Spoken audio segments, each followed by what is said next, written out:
The price of unga in the country has gone down, and this is in a bid to cushion Kenyans from the effect of the rise in the price of the commodity. But there are a lot of other issues that Kenyans are grappling with, including high fuel prices, many other issues that Kenyans feel completely strained about pocket-wise. Let's take a look at your feedback. Let's see what you're saying. Doc Ferguson, you're saying, how can you reduce flour in a period of 1 month, meaning we're not going to eat ugali afterwards? And why only flour while other commodities like fuel remain intact? Vinny, you're saying the problem is that the initiated price will reach the consumer after merely 2 to 4 weeks. Kijana Yazetek, you're saying what happens to the retailers who had bought the unga before it was subsidized? And that's a question Kwame addressed earlier. Lynette Wasonga, you're saying for only 4 weeks, let the government buy maize from local farmers, then sift them locally. This will enable the sustainability of this program. But if it's just for a short time, then we are sorry. Dajo, you're saying, how sure are we that unga will be sold at 100 within the month? And Scrivena 147, you're saying, when prices reduce, demand increases. Will the supply be limited for the 4 weeks? Okay, so Kwame, there you have it. So when is this effective? Kenyans are asking, are we waiting for 2 to 3 weeks?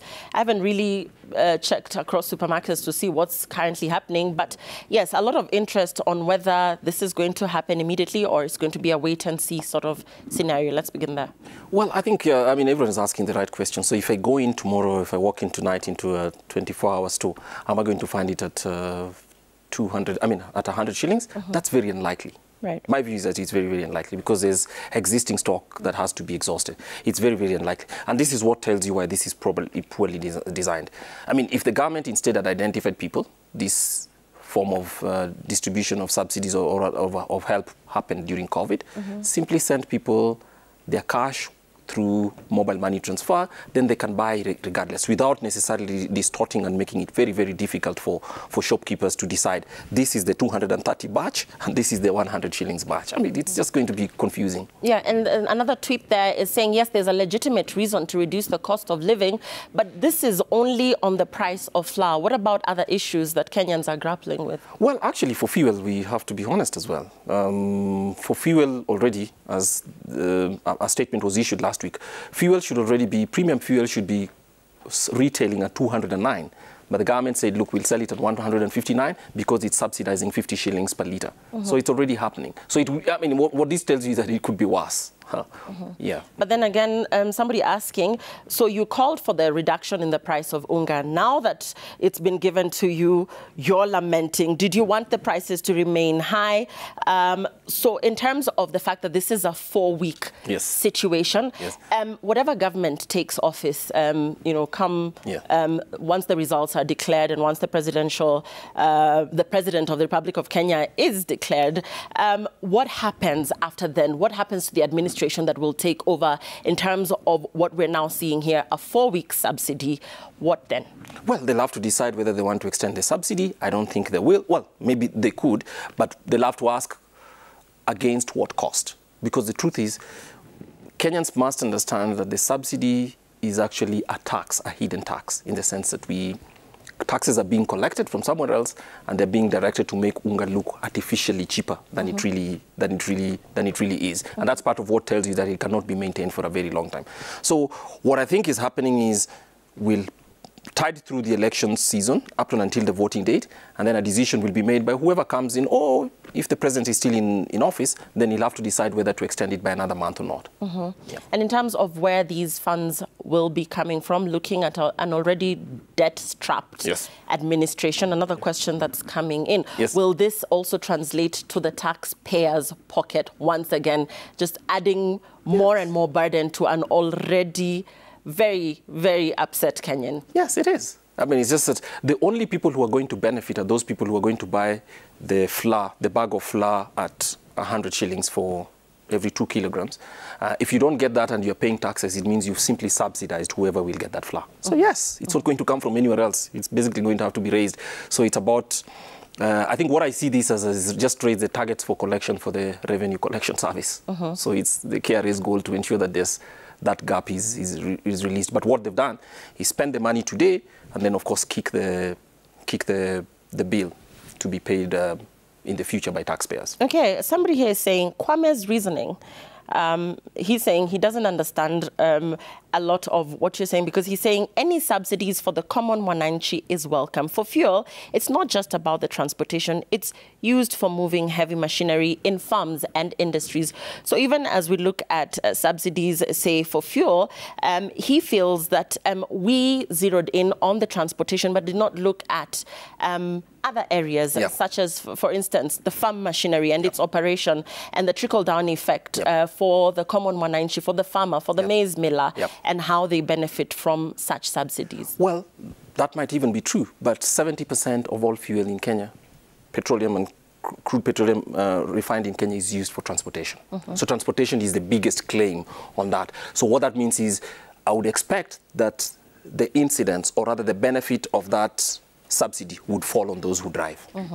Right. So, okay, all right, well said. And Ernest Muriu is saying, as the government subsidizes petrol, if at all, remember that VAT collected increased as fuel prices went up. So there is no pure subsidy, it's more of a refund. It is, because the calculation the last time was that the government collects a total of 21 billion shillings per month from all the fuel taxes, all 9 of them. The subsidy per month right now is between 16.5 to 18 billion. So obviously, yes. So it almost cancels out. The amount of the subsidy almost cancels out all the taxes the government collects per month because of those prices. And that's why it tells us it's unsustainable. Okay. And of course, a lot more of your comments coming in. Kwame, I just want to get your parting words as we close this conversation. The price of unga has dropped, and a lot of you are really excited about that, a legitimate reason to reduce the price of unga in the country. But there's still a lot more other Kenyans that will go hungry, because even for that 100 shillings, they might not be able to afford this. In terms of a proper way of doing things, in terms of reducing the burden of the cost of living for Kenyans, what would be 3 key priority areas that any administration, or that the coming administration, should look into as we look at dealing with this thorn in the flesh of many Kenyans? Okay, we largely agreed that if people suffer, obviously government needs to respond, especially I mean, having citizens starve is something that actually offends our sensibilities as fellow citizens. Obviously not. Obviously, definitely government needs to. But the design. Government already has a system which provides food safety nets to the poorest households in many parts of Kenya. And it is known. The data is available. It's verifiable. So why it has abandoned that for the spectacular one, we do not understand. So if that's safety net... You called them the posh Kenyans. Well, yes, obviously. Because, I mean, I think people who buy who buy maize flour off the shelf might not think themselves so, but they're among the richest Kenyans. In most rural areas where most of Kenya's poorest people live, they tend to actually have their own small farms, or they buy it off the market, and then they go out there and process it through some posho mill, as we call them, or machines, and then they do that. So they're not. So for them, it's not going to change much, to be honest. It's not going to change much unless they start to all go to the shops, and I wonder whether that distribution will be available to them that quickly. So that's the first. The second is just basic. So the first is just use systems that actually do this. The second is, look, every government, especially for a small and open economy like Kenya's, must anticipate a shock every so often, because our weather shock is the biggest. It's such a big problem right now. And if government had handled this by keeping money aside or resources aside, then it would have been possible to actually extend this kind of support system without looking cynical, in the sense that you're trying to use it for elections or to affect an election's outcome. So that's the useful part. The third part is it's telling us that the farmer productivity in Kenya, productivity, not production, it means the efficiency of the farmer. For every acre of farmland, how many bags, quote unquote, of grain do we produce? People in Uganda produce nearly 3 times as much as we do in Kenya. So that too is the problem, making farmers more productive, increasing their productivity. And it's also silly to subsidize the largest farmers through fertilizer and then subsidize Kenyans because we can't afford that food. It is. We need to actually make a decision about what part it is. So I think this program today tells us that government actually responds through knee-jerk reactions, abandons the best effects and the best systems that it has in place, and starts to do spectacular things which everybody notices and has political effect. But to use more effective systems to protect those who are truly vulnerable is what the lesson should be today, because in 2007 showed us differently, and I think we're going to learn that lesson again today. To protect the most vulnerable is the direction that any administration should take. I thank you very much, Kwame. We know Kwame is the Chief Executive Officer of the Institute of Economic Affairs. We've been talking about the price of unga, the reduction in that from 230 shillings to 100 shillings. Are you convinced? Are you feeling relief in terms of the reduction in this price of unga? Let us know. Continue the conversation on #MondayReport at Citizen TV Kenya. That's all the time we had right here on Monday Report. Many thanks for watching. I'm Lillian Muli. Remember, I was sitting in for Trevor Ombija tonight. Many thanks for staying with the channel. I was with Njoki Shage, our sign language interpreter, on behalf of the team.